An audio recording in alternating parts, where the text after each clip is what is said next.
नमस्कार विद्यार्थी मित्रांनो, सध्या आपण आपलं इतिहासाचं 9वं प्रकरण अभ्यासतोय, ऐतिहासिक ठेव्यांचे जतन. आणि त्यात कोश या ऐतिहासिक ठेव्याच्या संदर्भात आपण माहिती घेतोय.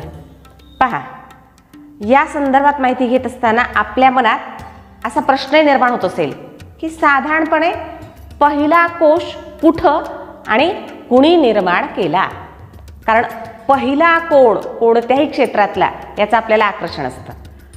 पहिला अणुबॉम्ब तयार करणारा कोण, पहिला अवकाशामध्ये यात्रा करणारा कोण, पहिला गणिती कोण, पहिल्यांदा शून्याचा शोध लावणारा कोण, असे अनेक पहिल्याचं आपल्याला आकर्षण असतं. एवढंच काय, परीक्षा झाल्यानंतर आपल्या वर्गामध्ये पहिला कोण हा सुद्धा आपल्याला प्रश्न असतो, याचं सुद्धा आपल्याला कुतूहल असतं, आकर्षण असतं. तसं पहिला कोश कुणी निर्माण केला आणि कुठं निर्माण झाला, त्याचं नाव काय, याही संदर्भात आपल्याला आकर्षण वाटतं. तर पहिल्यांदा या जगात पहिला कोश निर्माण करणारा आणि ज्ञात असलेला, माहिती असलेला असा म्हणजे ग्रीक विचारवंत आहे, युनानी विचारवंत. त्याचं नाव आहे थोरला प्लिनी. नाव काय त्याचं? थोरला प्लिनी. आणि यानं ज्या विश्वकोशाची निर्मिती केली त्या विश्वकोशाचं नाव आहे नॅचरल हिस्ट्री. Natural history. हा ग्रीक विचारवंत आहे. ग्रीक मधल्या लोकांना युनानी असं सुद्धा संबोधलं जातं. त्याला थोरला असं म्हणण्याचं कारण प्लिनी नावाचा दुसरा पण एक विचारवंत होऊन गेला. त्या प्लिनीच्या आधीचा हा प्लिनी, म्हणून याला थोरला प्लिनी असं म्हटलेलं आहे. या थोरल्या प्लिनीनं या ग्रीक विचारवंताने इसवी सनाच्या पहिल्या शतकामध्ये नॅचरल हिस्ट्री हा विश्वकोश तयार केला. या विश्वकोशाची निर्मिती केली. त्यानंतर इसवी सनाचं पहिलं शतक आहे, म्हणजे प्राचीन काळ आहे. मध्ययुगात सुद्धा मोठ्या प्रमाणामध्ये विश्वकोशाची निर्मिती जगभरातल्या देशांमध्ये झालेली आपल्याला दिसून येते. मध्ययुगामध्ये एन्सायक्लोपीडिया ब्रिटानिका सारखा विश्वकोश आहे, जो 18व्या शतकात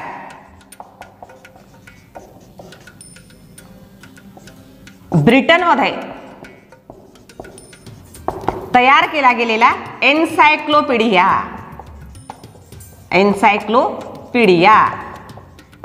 ब्रिटानिका हा विश्वकोश मध्ययुगात तयार केला गेला. यासोबतच 18व्या शतकातच फ्रेंच विश्वकोश तयार केला गेला फ्रान्समध्ये. तो फ्रेंच विचारवंत डिडरो यांनी तयार केला. 18व्या शतकातच फ्रेंच विश्वकोश जो कुणी तयार केला, डिडेरो याने तयार केलेला आहे. अशा पद्धतीने जगभरामध्ये प्राचीन काळापासून आजपर्यंत विश्वकोशाची निर्मिती होत आलेली आहे. हा झाला बाकीच्या जगाचा विचार. भारतामध्ये सुद्धा प्राचीन काळापासून विश्वकोश निर्माण केले गेले आहेत. जसा संस्कृत भाषेतला निघंटू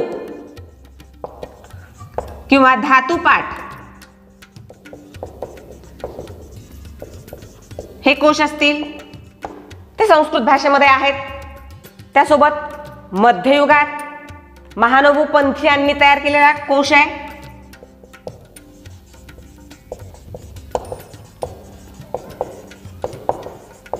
आणि मध्ययुगातच 17व्या शतकात छत्रपती शिवरायांनी तयार करून घेतलेला राजव्यवहार कोश.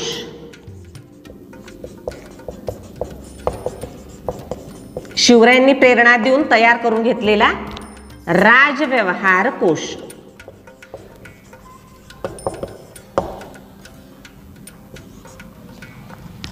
अशा पद्धतीने भारत आणि जगात प्राचीन काळापासून विश्वकोशांची निर्मिती होत आलेली आहे. तर आज आपल्याला बघायचं आहे इतिहास विषयाशी संबंधित कोश. कारण आपल्या प्रकरणाचं नाव काय? ऐतिहासिक ठेव्यांचे जतन. आणि कोशाचा विचार आपण कोणत्या दृष्टिकोनातून करतो? इतिहासाचं एक साधन, इतिहासासाठी एक लिखित साधन म्हणून कोशाकडे पाहिलं जातं. मग जगात असे अनेक कोश आहेत जे कोश इतिहासाची भरपूर माहिती देण्याचं काम करतात. इतिहास विषयाशी संबंधितच ते कोश आहेत. इतिहास या विषयाला समोर ठेवूनच लिहिले गेलेले आहेत. इतिहास लेखन करण्यासाठी ज्या कोशांची खूप मोठी मदत होते असे कोश निर्माण केले गेले जगात. आपल्याला भारतात इतिहास या विषयाशी संबंधित कोश कोणकोणते निर्माण केले गेले त्या संदर्भामध्ये माहिती पाहिजे. तर पहिल्यांदा आपल्या पुस्तकात दिलेला इतिहास विषयाशी संबंधित असलेला कोश आहे तो म्हणजे भारतवर्षीय प्राचीन ऐतिहासिक कोश, ज्याचं लेखन केलं रघुनाथ शास्त्री गोडबोले यांनी. आणि कधी केलं लेखन? 1876 मध्ये. यावरती आपल्याला टिपा लिहा असा 2 गुणांसाठी प्रश्न विचारला जातो. भारतवर्षीय प्राचीन ऐतिहासिक कोश.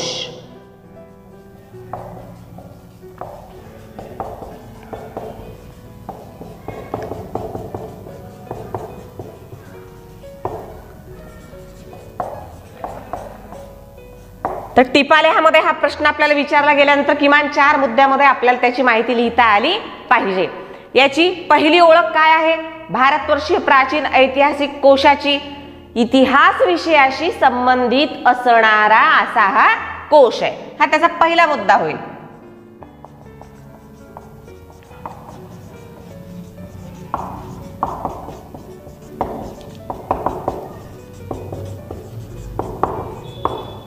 दुसरा मुद्दा, भारतवर्षीय प्राचीन ऐतिहासिक कोशाचे लेखक कोशकार कोण आहेत?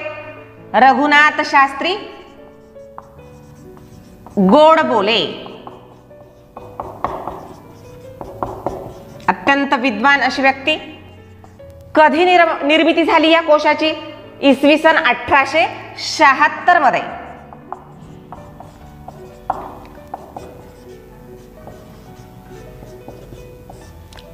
हा कोश निर्माण केला गेला. तर या कोशामधून साधारणपणे कोणकोणत्या बाबींविषयी माहिती मिळते? 2 बाबींविषयी मुख्यत्वे ज्या इतिहासासाठी अत्यंत महत्त्वपूर्ण असतात. एक व्यक्ती आणि स्थळ. एखाद्या व्यक्तीचं चरित्र, त्या व्यक्तीची कामगिरी त्या ठिकाणाच्या स्थळाच्या अनुषंगानेच घडत असते. त्याचं चरित्र त्या ठिकाणाच्या स्थळाच्या अनुषंगानेच घडत असतं. आणि त्या दृष्टिकोनातून व्यक्ती आणि स्थळ या संदर्भातली कुठल्या व्यक्ती? प्राचीन काळातल्या व्यक्ती. भारतातल्या प्राचीन काळात होऊन गेलेल्या नावाजलेल्या अशा व्यक्ती आणि त्या व्यक्तींनी जिथे इतिहास घडवला ते स्थळ, त्याचं कर्तृत्व, त्याची कामगिरी, ज्या ठिकाणी उदयाला आली ते स्थळ, ते ठिकाण, या संदर्भामध्ये माहिती आपल्याला भारतवर्षीय प्राचीन ऐतिहासिक कोशामधून रघुनाथ शास्त्री गोडबोले यांनी दिलेली दिसून येते. म्हणजे या कोशामधून आम्हाला मुख्यत्वे कोणत्या 2 गोष्टींविषयी माहिती मिळते? प्राचीन भारतातील व्यक्ती आणि स्थळे.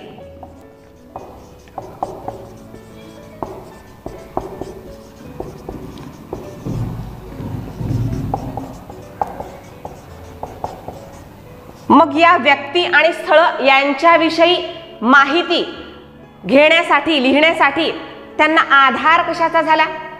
प्राचीन भारतामध्ये ज्या शासनकर्त्या व्यक्ती होत्या, जे राज्यकर्ते होते, राजे महाराजे होते, किंवा काही नावाजलेल्या व्यक्ती, ते शासक पण नाहीयेत, राजे महाराजे पण नाहीयेत, राजघराण्यातले पण नाहीयेत, पण विविध क्षेत्रातलं त्यांचं कार्य अतुलनीय असं आहे, अविस्मरणीय असं आहे. काही किंगमेकर आहेत, जसं आर्य चाणक्य. हा शासक नाहीये किंवा ते राजे नव्हते, पण सम्राट चंद्रगुप्त मौर्य यांच्या जीवनावर, त्यांच्या कर्तृत्वावर, कामगिरीवर प्रभाव पाडणारी एक व्यक्ती, कुटील राजनीतिज्ञ म्हणून त्यांच्याकडं पाहिलं जातं किंवा त्यांचं नाव प्रसिद्ध आहे. पाणिनी सारखा व्याकरणकार हा राजा महाराजा नाहीये, पण संस्कृत व्याकरणाची रचना करणारा असा पाणिनी, म्हणजे काही नावाजलेली अशी व्यक्तिमत्व जी राजे महाराजे नाही आहेत, पण कलेच्या क्षेत्रात असतील किंवा इतर विविध क्षेत्रामध्ये त्यांच्या कार्याचा, त्यांच्या बुद्धिमत्तेचा, त्यांच्या कौशल्याचा, विचाराचा ठसा त्यांनी उमटविलेला आहे.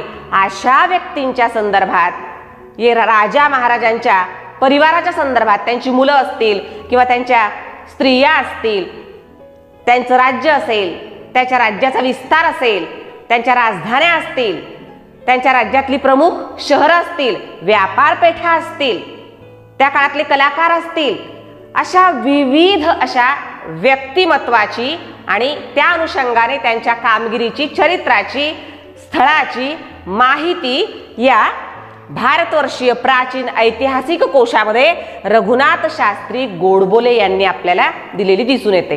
मग याला आधार कशाचा घेतला? ही माहिती मिळवण्यासाठी त्यांनी आधार घेतला पुराणांचा किंवा त्या त्या काळातल्या ऐतिहासिक अशा चरित्र ग्रंथांचा आणि या कोशाची निर्मिती केली. तर या कोशामधून साधारणपणे आपल्याला प्राचीन काळातल्या व्यक्ती आणि स्थळ यांच्या सोबतच आणखी कोणती माहिती मिळते?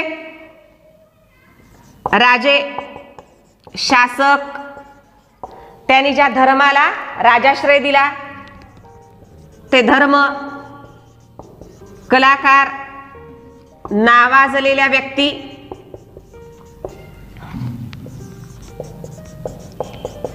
त्यांच्या स्त्रिया, त्यांची मुलं, जे वंशावळ म्हणा ना,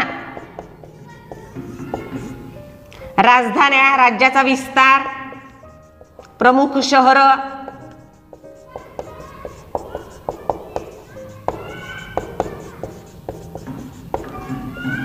इत्यादी यांची माहिती आपल्याला भारतवर्षीय प्राचीन ऐतिहासिक कोशामधून मिळते. आणि त्यामुळे इतिहासकाराला हा कोश एक इतिहासाचं साधन म्हणून बहुउपयोगी असा आहे. याच्यावरती 2 गुणांसाठी टिपा लिहा असा प्रश्न विचारला गेला तर आपल्याला अशा मुद्द्यांमध्ये साधारणपणे त्याविषयी माहिती लिहावी लागते. आणखी एक महत्त्वाचा मुद्दा याच्या संदर्भातला म्हणजे सगळ्यात महत्त्वाचा हा आद्यकोश आहे. याला आद्यकोश असं संबोधलं जातं. इतका महत्त्वपूर्ण असा हा आद्यकोश आहे. यावरती रिकाम्या जागेमध्ये सुद्धा विधान विचारलं जाऊ शकतं. डॅश डॅश हा मराठी भाषेतील आद्यकोश म्हणून ओळखला जातो. तो कोणता आहे? भारतवर्षीय प्राचीन ऐतिहासिक कोश. आणि त्याचं लेखन कुणी केलं? रघुनाथ शास्त्री गोडबोले. म्हणजे रिकाम्या जागेची विधानं सुद्धा या मुद्द्यावरती तयार होऊ शकतात, विचारली जाऊ शकतात. असा हा महत्त्वपूर्ण मुद्दा. पुढे बघूया आपण इतिहास विषयाशी संबंधित दुसरा कोश जो आपल्या पुस्तकात दिलाय, महाराष्ट्रीय ज्ञानकोश. श्रीधर व्यंकटेश केतकर यांनी रचलेला, याच्यावरती टिपा लिहा हाही प्रश्न विचारला जातो आणि संकल्पना चित्राद्वारे स्पष्ट करा हाही प्रश्न विचारला जातो. तो कसा? पहा,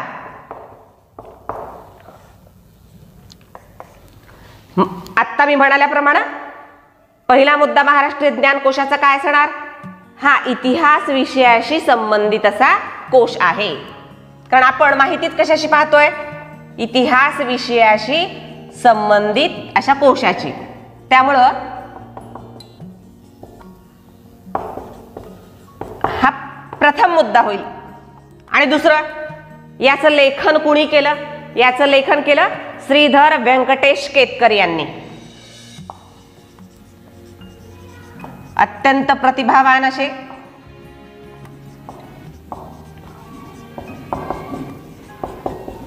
यांनी हा कोश रचला. या कोशाचे साधारणपणे 23 खंड आहेत. कारण एखाद्या दुसऱ्या खंडामध्ये, एखाद्या दुसऱ्या ग्रंथामध्ये हे माहितीचं, ज्ञानाचं जे भांडार आहे ते मावणारं नव्हतं. इतकी माहिती श्रीधर व्यंकटेश केतकरांनी जमा केली, संग्रहित केली आणि ती वाटण्याचं ठरवलं. त्यावेळेस त्यांना एक कोश पुरेसा नव्हता, म्हणून त्याचे 23 खंड त्यांनी केलेले आहेत. म्हणजे महाराष्ट्रीय ज्ञानकोशाचे किती खंड आहेत, किती भाग आहेत? 23 खंड आहेत. अत्यंत महत्वाचा मुद्दा. त्यानंतर मग या खंडामध्ये साधारणपणे कशाची माहिती मिळते? इतिहासाची व्यापक माहिती मिळते, कारण हा इतिहास विषयाशी संबंधित अशा कोश आहे. त्यामुळे इतिहासाची व्यापक मांडणी या कोशामधून ज्ञानकोशकार श्रीधर व्यंकटेश केतकर यांनी केलेली आहे. म्हणजे इतिहासाची व्यापक मांडणी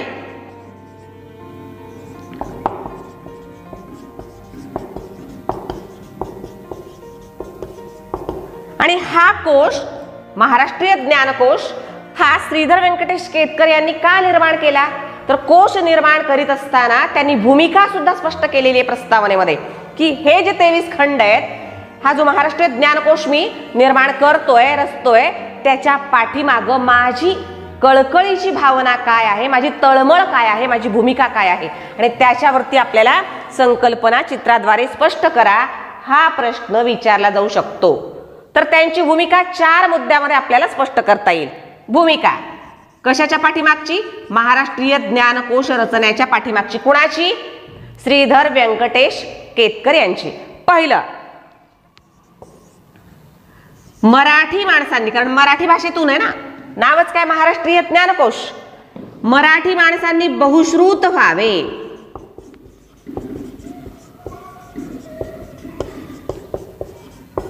मराठी माणसांनी बहुश्रुत व्हावे, खूप ऐकावं, खूप वाचावं आणि ज्ञानवान व्हावं. कारण वाचल्याशिवाय, ऐकल्याशिवाय, पाहिल्याशिवाय, अनुभवल्याशिवाय, त्याचं चिंतन मनन केल्याशिवाय ज्ञानवान होता येत नाही, प्रतिभा संपन्न होता येत नाही. बरोबर आहे? म्हणून मराठी माणसांनी बहुश्रुत व्हावं या दृष्टिकोनातून या कोशाची त्याने रचना केली. दुसरं, त्यांचं जे ज्ञानाच्या कक्षा आहेत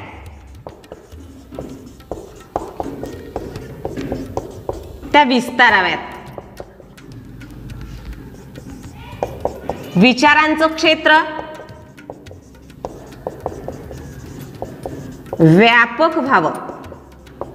अनेकानेक क्षेत्राचा त्यांनी विचार करावा, सखोल विचार करावा. जे ऐकलंय, जे वाचलंय, जे पाहिलंय त्याच्यावरती सुद्धा आपल्या परीनं सदसद विवेक बुद्धीनं विचार त्याला करता यावा. आधी जी माहिती उपलब्ध आहे, आधी जे ज्ञान उपलब्ध आहे, त्याचा त्याला पुढं विचार करण्यासाठी उपयोग व्हावा या दृष्टिकोनातून या ज्ञानकोशाची रचना केली गेली. एवढंच नाही तर चौथा त्यांचा हेतू, त्यांचं उद्दिष्ट, त्यांची भूमिका म्हणजे इतर प्रगत, जगात जे इतर प्रगत लोक आहेत, जगातील इतर प्रगत लोकांच्या बरोबरीने मराठी माणसांनी प्रगल्भ व्हावं. असे 4 हेतू, अशा 4 भूमिकेतून महाराष्ट्रीय ज्ञानकोशाची रचना श्रीधर व्यंकटेश केतकर यांनी केली. जर महाराष्ट्रीय ज्ञानकोश टिपा लिहालं तर या पद्धतीने आपल्याला 5 मुद्द्यामध्ये त्याचं उत्तर लिहावं लागतं. आणि समजा संकल्पना चित्राद्वारे स्पष्ट करामध्ये महाराष्ट्रीय ज्ञानकोश रचण्याच्या पाठीमागची श्रीधर केतकरांची भूमिका असं जर आलं तर आपल्याला हे 4 मुद्दे लिहावे लागतात. हे संकल्पना चित्रासाठी आहेत.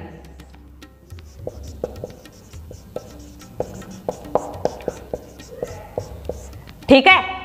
आता पुढचं आहे चरित्रकोश.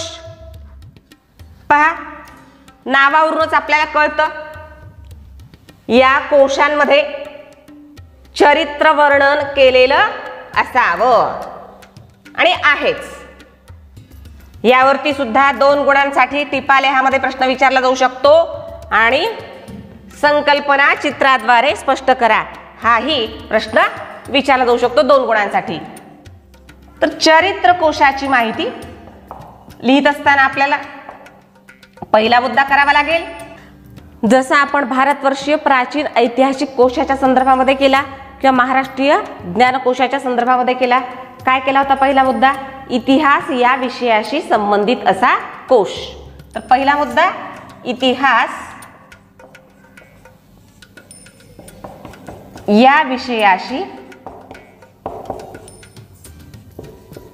संबंधित असा कोश. दुसरा मुद्दा, कोणी लिहिला हा चरित्रकोश? सिद्धेश्वर शास्त्री चित्राव.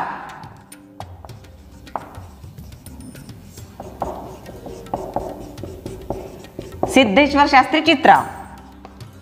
सिद्धेश्वर शास्त्री चित्राव यांनी चरित्रकोश निर्मिती मंडळाची स्थापना केली. याच्यासाठी चरित्रकोश निर्मिती मंडळाची. आणि जे जे इच्छुक आहेत मंडळी त्यांच्या सहकार्याने त्याने 3 प्रकारच्या चरित्रकोशांची निर्मिती केली. एक भारतवर्षीय प्राचीन चरित्रकोश, ज्यात प्राचीन भारतातल्या व्यक्तींचं चरित्र कामगिरी वर्णन केलेली आहे. दुसरा आहे भारतवर्षीय मध्ययुगीन चरित्रकोश, मध्ययुगीन चरित्रकोश.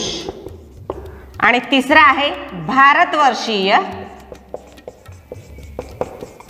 अर्वाचीन म्हणजे आधुनिक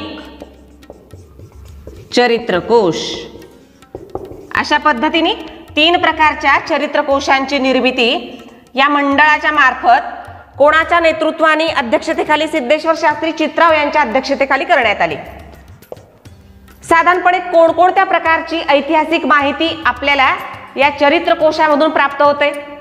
वेदांमध्ये, उपनिषदांमध्ये, वेदांगामध्ये, स्मृती वाङ्मयामध्ये, पुराणामध्ये, जैन वाङ्मयामध्ये, बौद्ध वाङ्मयांमध्ये जे व्यक्ती स्थळ यांचा उल्लेख आलेला आहे त्यांविषयीची माहिती या सिद्धेश्वर शास्त्री चित्राव लिखित 3 प्रकारच्या चरित्रकोशांमध्ये आपल्याला दिसून येते. जे प्राचीन भारतातली वेद असतील, उपनिषद असतील, जे माहितीचा स्रोत या कोशासाठी कोणता आहे? वेद, उपनिषद, वेदांग, पुराणे, स्मृती आणि श्रुती वाङ्मय, जैन बौद्ध वाङ्मय, यात ज्या वर्णन केलेल्या व्यक्ती आहेत त्यांचं चरित्र कामगिरी, त्यांच्याविषयीची माहिती याच्यामध्ये आपल्याला दिसून येते. कारण त्यांचं ते चरित्र आहे, त्यामुळे त्यांची कामगिरी, त्यांचं कर्तृत्व हे त्याच्यामध्ये वर्णन केलेलं दिसून येतं. त्यामुळं इतिहास विषयासाठी अत्यंत महत्त्वपूर्ण असा ग्रंथ कोश ठरू शकतो. यासोबतच या 3 चरित्रकोशांच्या सोबतच आणखी काही चरित्रकोश आपल्या पुस्तकामध्ये दिलेले आहेत. कारण संकल्पना चित्राद्वारे स्पष्ट करा हा प्रश्न चरित्रकोशावरती 2 गुणांसाठी विचारला जाऊ शकतो. आणि त्यात आपल्याला बघावं लागेल लक्ष्मण शास्त्री, दत्तात्रय जोशी यांनी लिहिलेला संगीतशास्त्र आणि कला.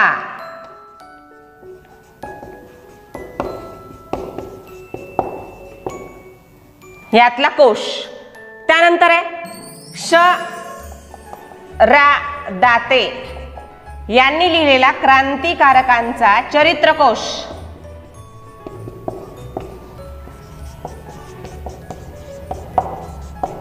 ज्यात साधारणपणे दाते यांनी 250 पेक्षा जास्त अशा क्रांतिकारकांचं चरित्र आणि छायाचित्रे देण्याचा प्रयत्न केलेला आहे. त्या पुढचा कोश आहे स्वातंत्र्य सैनिकांची माहिती देणारा नर फाटक यांनी लिहिलेला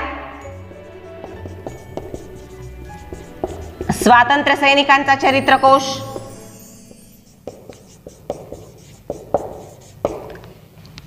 ज्या देशाच्या स्वातंत्र्य लढ्यात सहभागी असणाऱ्या, प्रसंगी कारावास भोगणाऱ्या, अनेकानेक क्षेत्रामध्ये सामाजिक राजकीय क्षेत्रामध्ये सुद्धा कामगिरी बजावणाऱ्या अशा स्वातंत्र्य सैनिकांची माहिती, त्यांचं चरित्र या चरित्र कोशामध्ये नर फाटक या कोशकारांनी वर्णन केलेलं आपल्याला दिसून येतं. अशा प्रकारचे 4 चरित्रकोश आपल्याला संकल्पना चित्राद्वारे स्पष्ट करा. चरित्रकोश असं जर विचारलं तर लिहिता येतात. 1 भारतवर्षीय प्राचीन चरित्रकोश, भारतवर्षीय मध्ययुगीन चरित्रकोश, भारतवर्षीय अर्वाचीन चरित्रकोश आणि संगीत शास्त्र व कला या संदर्भातले चरित्रकोश, क्रांतिकारकांचा चरित्रकोश आणि स्वातंत्र्य सैनिकांचा चरित्रकोश. या पुढच्या कोश वाङ्मया संदर्भात माहिती आपण पुढच्या तासाला पाहूया. Have a nice day.